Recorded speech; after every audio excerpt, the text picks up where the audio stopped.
하나님 말씀은 열왕기하 4장 38절에서 44절까지입니다. 열왕기하 4장 38절에서 44절까지 말씀 번갈아 가면서 읽습니다. 제가 먼저 읽겠습니다. 열왕기하 4장 38절에서 44절입니다. 엘리사가 다시 길갈에 이르니 그 땅에 흉년이 들었는데 선지자의 제자들이 엘리사의 앞에 앉은지라. 엘리사가 자기 사환에게 이르되 큰 솥을 걸고 선지자의 제자들을 위하여 국을 끓이라 하며 한 사람이 채소를 캐러 들에 나가 들포도 덩굴을 만나 그것에서 들호박을 따서 옷자락에 채워가지고 돌아와 썰어 국 끓이는 솥에 넣되 그들은 무엇인지 알지 못한지라. 이에 퍼다가 무리에게 주어 먹게 하였더니 무리가 국을 먹다가 그들이 외쳐 이르되 하나님의 사람이여 솥에 죽음의 독이 있나이다 하고 능히 먹지 못하는지라. 엘리사가 이르되 그러면 가루를 가져오라 하여 솥에 던지고 이르되 퍼다가 무리에게 주어 먹게 하라 하매 이에 솥 가운데 독이 없어지니라. 한 사람이 바알 살리사에서부터 와서 처음 만든 떡 곧 보리떡 20개와 또 자루에 담은 채소를 하나님의 사람에게 드린지라.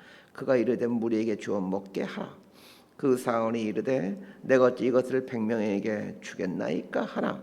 엘리사는 또 이르되 무리에게 주어 먹게 하라. 여호와의 말씀이 그들이 먹고 남으리라 하셨느니라. 44절 함께 읽습니다. 그가 그들 앞에 주었더니 여호와께서 말씀하신 대로 먹고 남았더라. 아멘. 열왕기하 4장에는 많은 기적들이 등장합니다.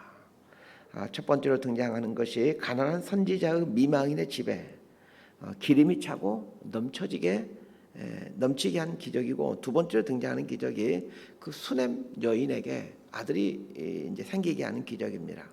거기서 그치지 않고 그 수넴 여인의 아들이 잘 자라다가 갑자기 죽게 되는데 엘리사 선지자가 살려줬다라는 또 기사가 등장합니다. 이러한 기적들은 모두가 개인을 향해 엘리사 선지자가 행했던 기적들입니다. 반면에 오늘 본문인 4장 38절부터 44절에 등장하는 기적은 이 선지 학교에서 생긴 기적들입니다. 선지 학교란 오늘날로 치면 신학교라고 생각하면 됩니다. 그러면 선지 학교에서 어떤 기적들이 생겼고 그 기적이 의미하는 것이 무엇인지를 살펴보겠습니다. 38절에서 41절까지 말씀 함께 보겠습니다. 시작. 엘리사가 다시 길갈에 이르니 그 땅에 흉년이 들었는데 선지자의 제자들이 엘리사의 앞에 앉은지라. 엘리사가 자기 사원에게 이르되 큰 솥을 걸고 선지자의 제자들을 위하여 국을 끓이라 하며 한 사람이 채소를 캐러 들에 나가 들포도 덩굴을 만나 그것에서 들호박을 따서 옷자락에 채워가지고 돌아와 썰어 국 끓이는 솥에 넣되 그들은 무엇인지 알지 못한지라. 이에 퍼다가 무리에게 주어 먹게 하였더니 무리가 국을 먹다가 그들이 외쳐 이르되 하나님의 사람이여 솥에 죽음의 독이 있나이다 하고 능히 먹지 못하는지라. 엘리사가 이르되 그러면 가루를 가져오라 하여 솥에 던지고 이르되 퍼다가 무리에게 주어 먹게 하라 하며 이에 솥 가운데 독이 없어지니라. 오늘 본문은 길갈에서 있었던 일입니다. 길갈에 이 선지학교가 있었던 것으로 보여집니다. 이 길갈이라는 곳은 여리고 바로 옆에 있는 곳으로 요단강 서편에 있습니다. 이스라엘 지도를 보게 되면 요단강의 왼쪽 편에 있다라고 보시면 됩니다. 오늘 본문의 공간적 배경은 요단강 근처인 길갈이라는 곳이고 상황은 기근의 상황, 흉년의 상황입니다. 열왕기하 8장에 보면 엘리사 선지자 시대에 7년간의 극심한 흉년이 임하게 되는데 오늘 본문은 그 흉년의 때에 있었던 일로 보여집니다. 선지자 학교에도 기근이 들어 먹을 것이 없게 되었습니다. 먼저 살펴봐야 될 것이 선지자 학교에는 수많은 선지 생도들이 있습니다. 장차 하나님의 말씀을 대언할 사람들을 훈련시키는 곳인데 이들이 모여 있는 곳에도 기근이 왔다라는 것입니다. 하나님의 사람들이 모여 있는 곳에도 기근이 옵니다. 기근이 올 때는 어떻게 해야 됩니까? 빨리 기근이 사라지게 해달라고 기도해야 됩니까? 그렇지 않습니다. 기근을 견뎌내야 합니다. 하나님께서 기근을 주시는 것은 기근을 견뎌내라는 뜻입니다. 기근을 견뎌내는 것이 말처럼 쉬운 일은 아니지만 그럼에도 기근은 견뎌냄으로 극복하는 것입니다. 열왕기하 4장 전반부에 보면 많은 빚을 지고 죽은 선지생도의 가족을 위하여 엘리사 선지자가 그 집에 기름이 그치지 아니하도록 해서 그 빚들을 다 갚고 먹을 것이 풍성해지게 해주는 그런 기적을 행했다라고 나와 있습니다. 엘리사 선지자는 기적을 통해서 먹고 사는 문제를 해결할 수가 있는 능력을 갖고 있는 분입니다. 그럼에도 불구하고 엘리사 선지를 비롯한 선지 생도들은 이 혹독한 기근 앞에서 들에 있는 풀들을 뜯어다 끓여 먹는 곰핍한 생활을 합니다. 오늘 본문을 보면서 은혜가 되었던 부분이 바로 이 부분입니다. 어떤 기적이 일어나고 능력이 행해지고 그런 게 은혜가 됐던 게 아니라 엘리사 선지자를 비롯한 선지 생도들이 기근이 닥치자 풀을 뜯어다 국을 끓여 먹었다는 것이 큰 은혜가 되었습니다. 이 모습을 보면서 적용할 수 있는 것은 우리 삶에도 기근이 올 때 견뎌내면서 그 기근을 이겨내야 한다는 것입니다. 기근이 왔을 때는 김치 하나로 살아야 되겠다는 정신이 성경적인 생각입니다. 기적을 통해서 기근을 해결하는 것이 신앙이 아니라 기근 앞에서 김치 하나로 버텨가는 것이 신앙입니다. 선지 생도들이 들에 있는 풀을 뜯어다가 국을 끓여 먹는데 들호박인 줄 알고 국을 끓였는데 그 독이 있는 채소였던가 봅니다. 그것도 모르니까 배가 고프니까 먹었습니다. 그 채소가 얼마나 독성이 강했던지 국을 먹는 사람들이 죽음의 독이라고 표현합니다. 죽은 사람들은 생각하지 않았는데 어쨌든 굉장히 몸에 많은 막 구토하고 막 열을 발생하게 하고 막 이런 일들이 있었던 것 같습니다. 그래서 엘리사 선지자가 가루를 가져오게 하여 국에 넣었는데 가루를 국에 넣자 그 국 안에 있던 독이 해독되어졌다라는 내용입니다. 자, 이 본문을 보면서 이런 내용이 성경에 나올 만큼 그렇게 대단한 기적인가 하는 의문이 듭니다. 독이 든 채소로 국을 끓였는데 거기에 가루를 넣자 먹을 수 있는 국이 되었다. 이런 이야기는 성경에 기록될 만큼 그렇게 놀라운 이야기는 아닌 것 같습니다. 그럼에도 불구하고 이 이야기를 성경에 기록하는 이유가 무엇일까를 생각해 봅니다. 이 이야기는 상당히 예표적입니다. 이 예표라는 말은 신학적인 용어인데 미리 보여준다라는 뜻입니다. 앞서서 뭔가를 암시해준다 뭐 이런 뜻이라고 생각하시면 됩니다. 독이 든 국을 먹을 수 있는 곡으로 만든 것이 그 이름을 알 수 없는 가루입니다. 그것이 밀가루인지 소금인지 설탕인지는 잘 모르겠습니다. 분명한 것은 이 가루가 의미하는 것이 있다는 겁니다.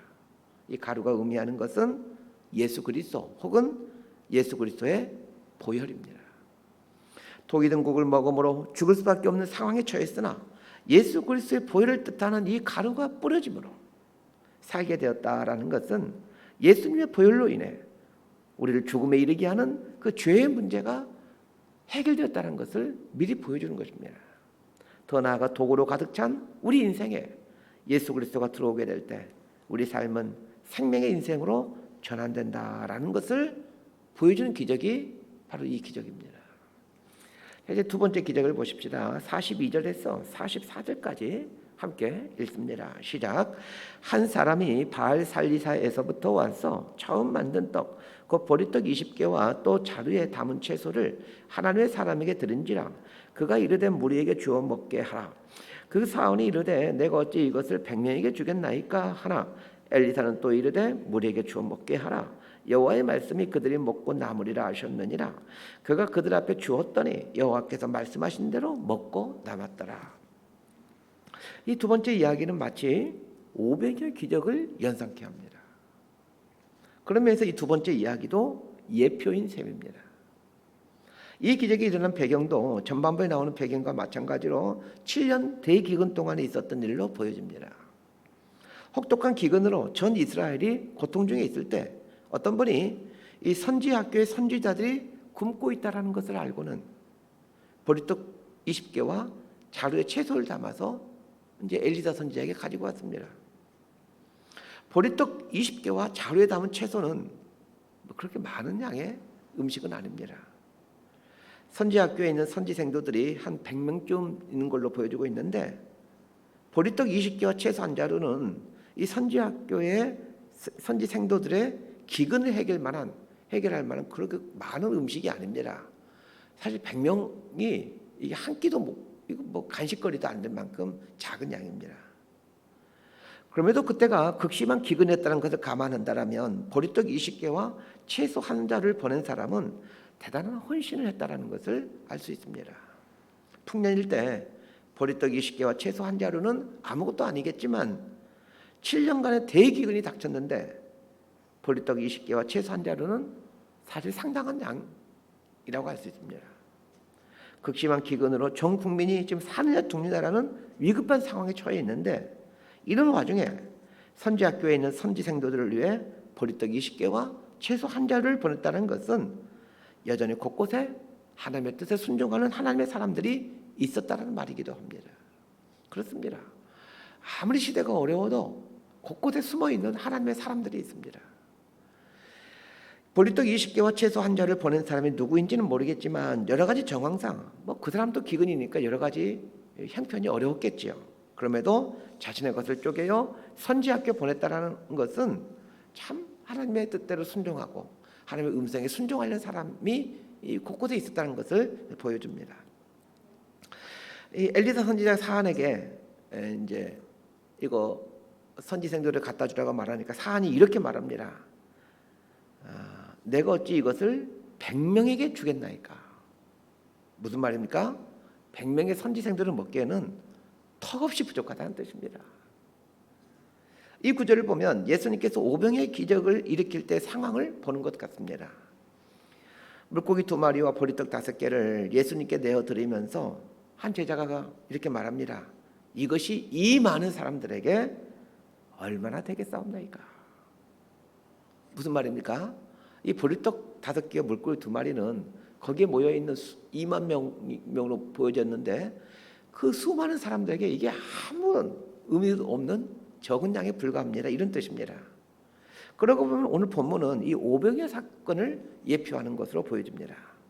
오병이어 사건도 그렇고 오늘 본문도 그렇고 하나님께서 결국은 오병이어로 기적을 일으키시고 그리고 오늘 본문에서 보리떡 20개와 채소 한 자루로 많은 사람들이 먹을 수 있도록 그리고 남게 하도록 기적을 베풀어 주시는데 공통점이 있습니다. 누군가가 이 적은 것을 내어드리는 헌신을 했다는 것입니다.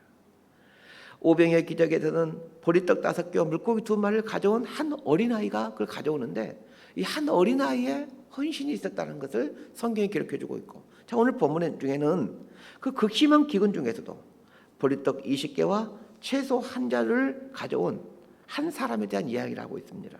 42절을 보면 한 사람이 바알살리사에서부터 와서 이 바알살리사라는 곳에서 살고 있던 어느 한 사람에 대한 이야기를 성경이 해주고 있습니다. 하나님은 누군가가 내어놓은 작은 것을 사용하여 기적을 행하십니다. 하나님은 아무것도 없는 것에서도 많은 것을 만들어낼 수 있는 창조주 하나님이고 전능하신 분이십니다. 천지를 말씀으로 창조하신 분이신데 무엇을 못하겠습니까? 그럼에도 그 하나님이 일하시는 것을 유심히 보게 되면 꼭 누군가의 작은 헌신을 재료로 삼아 당신의 큰 일을 만들어 내시더라는 것입니다. 이건 우리에게 어떤 교훈을 주고 있습니까? 우리 인생이 꼭 오병이에 등장하는 보리떡 5개와 물고기 2마리와 같이 아주 작고 연약한 존재라는 것이고 오늘 본문에 나오는 보리떡 20개와 채소 한 자루처럼 작은 것에 불과한 인생이라는 것을 알게 됩니다. 우리 인생이 대단한 것 같지만 사실은 참으로 미약하기 짝이 없습니다. 그러면서 우리는 보리떡 5개와 물고기 2마리이고 보리떡 20개와 채소 한 자루입니다. 그런데 오병이의 사건도 그렇고 오늘 본문도 그렇고 자기 자신을 위해서 이것을 사용했다라면 결코 하나님의 기적의 도구로 사용하지 못했다라는 것입니다. 마찬가지입니다. 우리 인생이 꼭 이와 같습니다. 그대로 두면 보잘것없는 게 우리 인생입니다. 아무것도 쓸모없는 마른 막대 같은 게 우리 인생이죠. 그러나 하나님께 내 자신을 내어드리면 많은 사람을 살리는 도구로 사용될 수가 있다는 것입니다. 이 두 번째 나오는 기적의 핵심은 이 나라는 존재를 나를 위해 사용할 것인가 아니면 하나님이 사용하도록 내어드릴 것인가를 결정하라는 얘기입니다. 그래서 오늘 본문 앞에서 결정해야 될 것이 있습니다. 나라는 존재를 나를 위해 내어드리는 삶을 살 것인가 아니면 하나님이 사용하시도록 내어드릴 것인가를 결정하라는 얘기예요. 성경은 분명하게 약속하고 있습니다. 하나님이 사용하시도록 나를 내어드리면 반드시 그 인생은 하나님의 영광을 위해서 귀하게 사용된다라고 말합니다. 여러분, 나를 위해서 살게 되면 나의 사이즈를 벗어나지 못합니다. 그건 하나님께 내 삶을 내어드리면 하나님의 사이즈 안에서 내 삶이 사용되게 됩니다. 말씀 정리합니다. 오늘 본문을 통해 두 가지를 기억했으면 합니다. 첫 번째는 사망으로 치닫고 있는 인생을 해독시킬 수 있는 분은 예수님밖에 없다는 것입니다. 내 삶에 예수님의 보혈을 받아들여서 내 삶에 적셔갈수록 내 생각에 들어있던 독소가 해독되고 내 정서와 내 경험과 내 감정에 있던 독소가 해독되고 내 지성에 들어있는 이 독소도 해독이 됩니다. 여러분, 우리의 이 지성과 우리의 정서와 감정 가운데 많은 독소들이 들어와 있습니다. 심지어는 우리가 갖고 있는 지성 속에서도 이 독성과 같은 잘못된 지식들을 가지고 있습니다. 그런데 그 예수님이 내 삶에 들어오게 되면, 예수님의 보혈이 내 삶에 충만히 적셔지게 되면 내 안에 있었던 사나운 정서가 아주 부드러운 정서로 바뀌어지게 되고 그 쓰디쓴 아픈 경험도 다른 사람을 치료하는 약으로 바뀌어져 가게 됩니다. 그래서 예수님의 보혈을 받아들이고 내 삶에 적셔가는 훈련이 참으로 중요하죠. 예수를 믿는다, 뭐 이런 게 중요한 게 아니고 예수를 믿는다라면 매 순간마다 예수님의 보혈이 내 삶에 적셔질 수 있도록 내 삶을 그분의 보혈 앞에 내어드리는 훈련이 필요합니다. 여러분, 오늘 아침에 기도할 때 예수님의 보혈이 내 생각과 내 감정 그리고 내 정서와 내 지성에 내 경험에 충분히 적셔지게 해달라고 기도할 수 있게 되기를 바랍니다. 우리 삶에 있었던, 우리 삶에 그 축적되어 있었던 여러 가지 모양의 독소가 해독되어가는 이런 은혜를 누려가게 될 것입니다. 두 번째 기억할 것은 나라는 이 보잘것없는 인생을 나 자신을 위해 사용할 것인가 아니면 하나님이 사용하시게 할 것인가를 결정하는 것입니다. 하나님이 사용하시도록 나라는 작은 인생을 내어드리면 하나님은 당신의 전능함을 동원하여 우리 인생을 귀하고 가치 있는 인생으로 사용해 가십니다. 작고 보잘것없는 인생이지만 얼마든지 하나님 나라의 가치 있는 존재로 살아갈 수가 있습니다. 얼마나 많이 배우고 얼마나 많이 가졌느냐가 중요한 것이 아니라 하나님께 내어드리느냐에 따라 결정이 됩니다. 하나님이 사용해 가시는 오병이어 그리고 보리떡 20개와 채소 한 자루가 되어가는 저와 여러분의 삶이 되기를 진심으로 소망하고 축복합니다. 기도하겠습니다. 하나님 아버지, 우리 인생을 곰곰이 생각해 보니 여러 가지 우리 삶에는 독소들이 가득 차 있다는 것을 알게 됩니다. 상처라는 독소도 있고 열등감이라는 독소도 있고 또 욕망이라는 독소도 있고 우월감, 교만이라는 독소도 있고 우리 안에는 수많은 독소가 가득 차 있는데 예수님의 보혈만이 우리 이 인생의 해독제임을 알게 겸손히 엎드려 오늘도 예수님의 보혈의 은혜를 구해가기를 원합니다. 그리스도의 보혈로 우리 영혼을 적시어서 우리 영혼이 회복되고 치유된 인생으로 살아가게 하여 주옵소서. 나를 위해 살아가는 인생이 아니라 하나님이 사용하시도록 내어줄 줄 아는 믿음을 갖게 하시고 그래 하나님의 가치 있게 사용하는 인생으로 살아가게 하여 주옵소서. 예수님의 이름으로 기도드리옵나이다.